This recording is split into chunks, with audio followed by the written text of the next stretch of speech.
आप लोगों ने भूतिया कहानियाँ बुक्स में पढ़ी होंगी, मूवीज़ में देखी होंगी, लेकिन क्या हो, जो सब हमको मूवीज़ और इन किताबों में देखने को मिलता है, क्या हो अगर ये सब किसी के साथ सच में हो?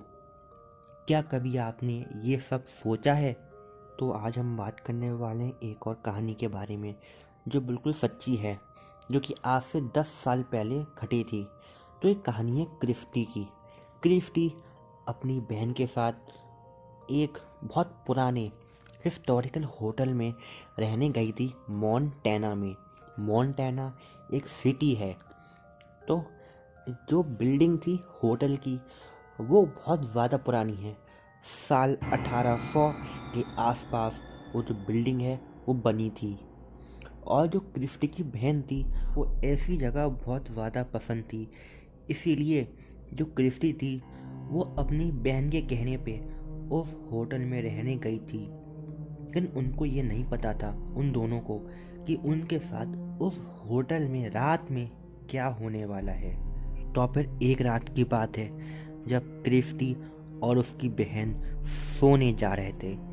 फिर तभी जो क्रिस्टी और उसकी बहन का कमरा था उसके ठीक ऊपर वाला उस कमरे में से बहुत ही अजीब सी आवाज़ आने लगी। ऐसी आवाज़ मान लीजिए कोई फर्श पे बहुत ही तेज किसी भारी चीज़ से मार रहा हो, जैसे कि कोई लोहा। इस सब के बाद भी क्रिस्टी ने ये सब इग्नोर करा।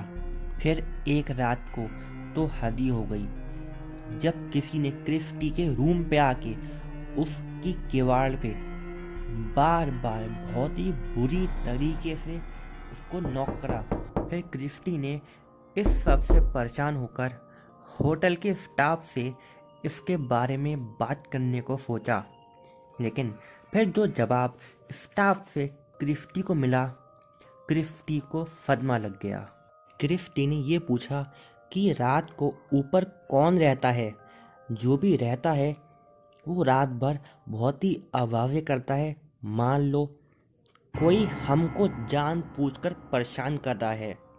इसके जवाब में स्टाफ ने ये कहा कि मैम, रात को तो ऊपर कोई भी नहीं रहता है, आप किसके बारे में बात कर रही हैं? यही सुन के क्रिस्टी और उसकी बहन को सदमा लग गया, मान लो उनके पैरों से ज़मीन ही खिसक गई हो। इसके बाद क्रिस्टी और उसकी बहन ने उसी दिन वो होटल छोड़ दिया। तो आपको क्या लगता है, ऐसा हुआ होगा? दीजिए अपनी राय नीचे कमेंट्स बॉक्स में और बताइए आपको ये वीडियो कैसी लगी। तो वीडियो को लाइक करिए, शेयर करिए और अगर चाहें तब मेरे चैनल को सब्सक्राइब भी कर सकते हैं। मिलते हैं वीडियो में। Good bye.